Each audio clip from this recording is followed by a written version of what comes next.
All right, welcome to the March 28th, 2022 meeting of the Marshfield Planning Board. Tonight's meeting is being recorded by MCTV, and our meeting is live via Zoom. Tonight, our meeting members are Katie O'Donnell, Fred Monaco, I'm Mike Viviano, the chair, Scott DeCastro, our associate member. Currently absent are Kevin Cantwell and Nick Papastratus. Also here tonight is Greg Guimont, our town planner, and Karen Horn, our assistant town planner. At this time, we'll make a motion to open tonight's public meeting and waive the reading of the notice. Is there a second? Second, Katie O'Donnell. Aye, Katie O'Donnell. Fred Monaco, aye. Scott DeCastro, aye. And Mike Viviano, aye. All right, so I'll open up, because the A&R is a public meeting, right? Yep. First thing is the A&R on Dog Lane and Pleasant Street. I'll make a motion that we open up the public hearing and waive the reading of the notice for the A&R plan for Dog Lane, Lot 1 and 2. Is there a second? Second, Katie O'Donnell. Aye, Katie O'Donnell. Fred Monaco, aye. And Mike Viviano, aye. So that public hearing is open. I'll let you go, Greg. So we have a 2-lot subdivision off of Dog Lane and Pleasant Street. Lot 1 has an existing house, number 36 Dog Lane. The remainder of the lot is being chopped up to create a second lot, which is legal frontage is on Pleasant Street here. There's not enough frontage on Dog Lane.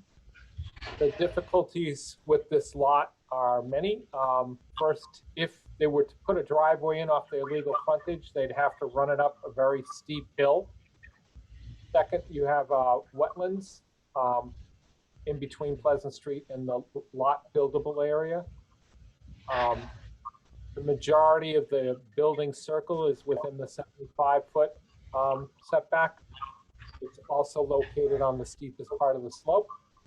And when you read the zoning bylaws, the building circle is supposed to be where you site your house. The part closest to and has 40-foot setback. I'm showing the 40-foot and the 20-foot setbacks on either.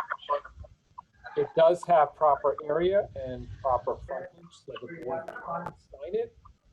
It also does have the note on it that it does not indicate that the lot is buildable or meets the zoning, health, conservation, or general bylaw requirements. Okay, just a straightforward A&R, and they can deal with all the other issues elsewhere. Any questions or comments from the board? I agree that there, the other issues. I would definitely be concerned. I think everybody knows I have a sticking point that access has to be over the frontage. But that's not the question that's here right now, but I think it'll be a future one. Yeah, I don't even think it will come to us for that. I think that's just a building permit. No, I just wanted to mention it to anybody else who's looking at it. That's just a sticky point for me. And I think that what Greg said about the building circle. So I know that sometimes people just ask about A&Rs when they see them on our agendas, and just wanted to remind folks that, just because an A&R is approved does not make it a buildable lot. Okay, anyone else from the board before I go to the public? Okay, is there anyone here from the public? If you're not speaking, can you please mute? Somebody has their TV up really loud. Kevin has joined us, Mike. Okay, great. Greg, you see anyone from the public? Because I can only see a few people on the screen right now. I've got to stop sharing in order to. Okay. I don't see any hands up, and there are no chat questions or anything. The A&R is not a public hearing anyway. Correct. Oh, okay. Well, there might be some neighbors that had questions, but they're not here. All right, Kevin, were you here for most of that? Yes, I was. Yeah, okay. 90% of it. Do you have any questions, Kevin? Nope, I'm good. Okay, great. So I'll make a motion to approve the A&R as submitted. Is there a second? Second, Katie O'Donnell. Aye, Katie O'Donnell. Fred, Fred Monaco, aye. Kevin, Kevin Cantwell, aye. and Mike Viviano, aye. So that passes 4-0. And we can move on to the next one. Greg, I think seeing that Nick's not here, maybe you don't say anything.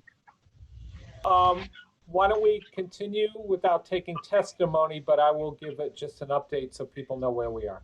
Okay, so I'm gonna make a motion that we continue the public hearing for Red Gold Farm until 4/11/22.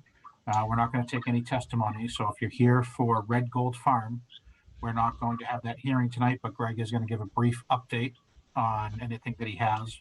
And this will all be brought back up in at the future public hearing on 4/11/22 at 7:05. Is there a second? Second, Katie O'Donnell. Fred, Fred Monaco, aye.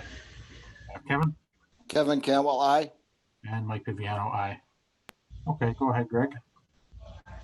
Okay, so I have up on the screen what the applicant, Mr. Seelan, Grady, his consulting engineers, and I and Karen have been working on.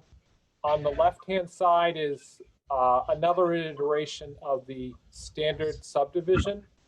And you can see the cul-de-sac and these lots are within the 200-foot riverines and the 100-foot riverine Protection Act areas.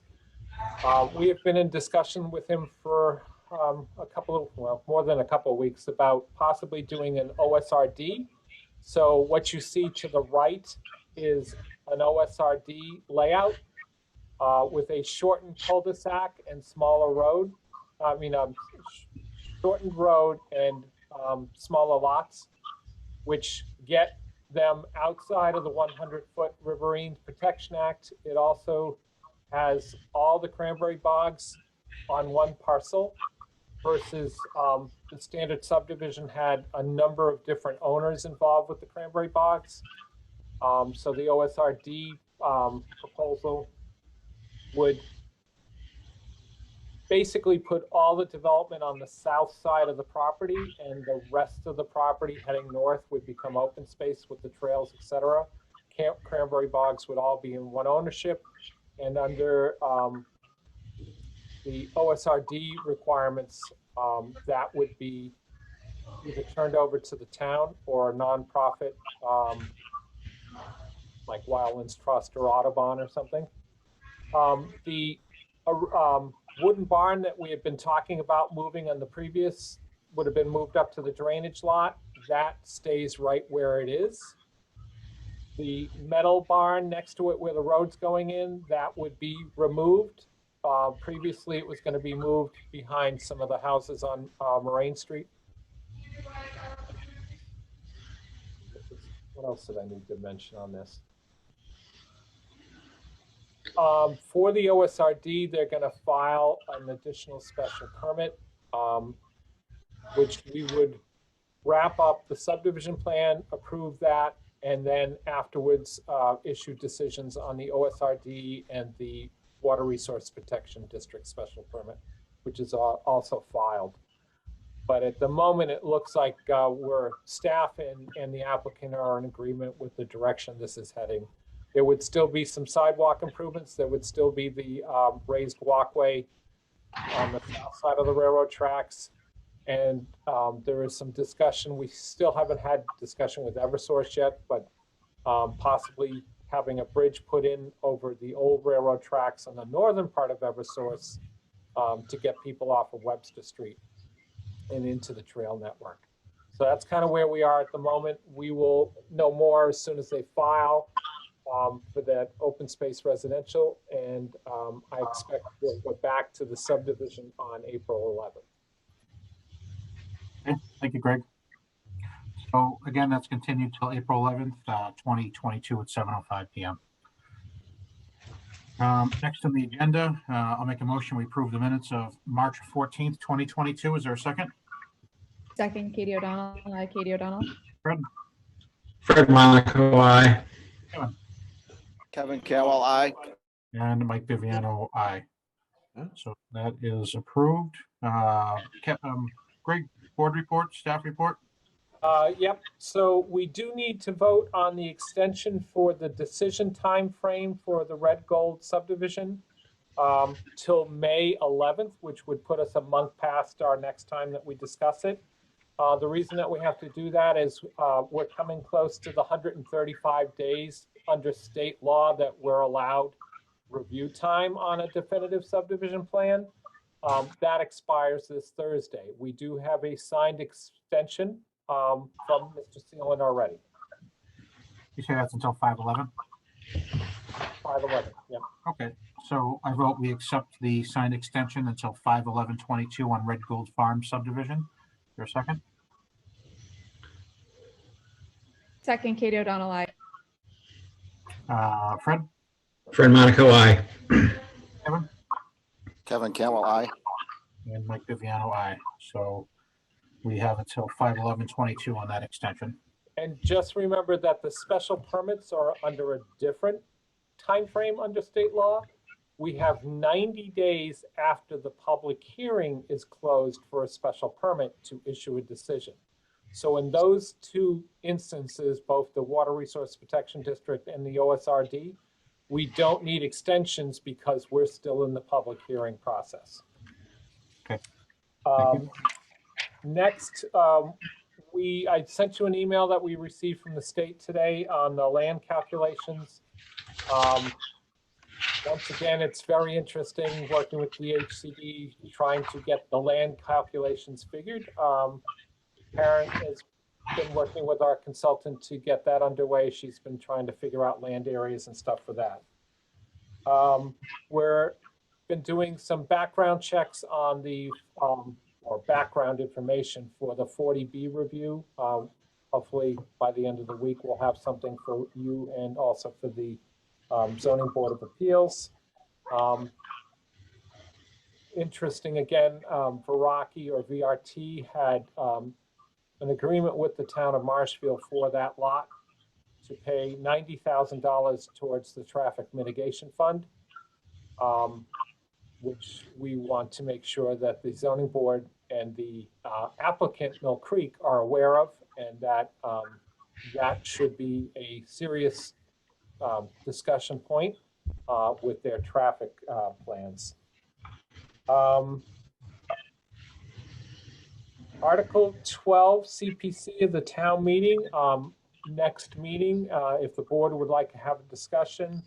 The reason I'm flagging that is it's CR funding for land behind the proposed Mill Creek site and also parcels on the Couch Cemetery. The CR is important for the long-term monitoring and protection of the open space. And that is, as I said, Article 12, number 15 of the annual town meetings warrant. And I think that's it on my side. Karen, did I forget anything? We were told that Ace Hardware may come in with another run at their plan, like in the next week or so.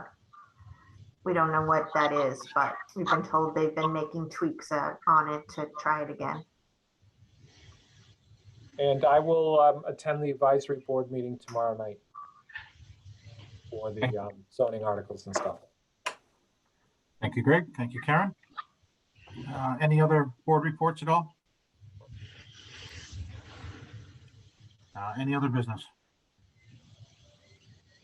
Okay, seeing none, I'll make a motion to adjourn tonight's meeting. Is there a second? Second, Katie O'Donnell, aye. Katie O'Donnell. Fred, Fred Monaco, I. Kevin Campbell, I. Scott Castro, aye. and Mike Viviano, aye.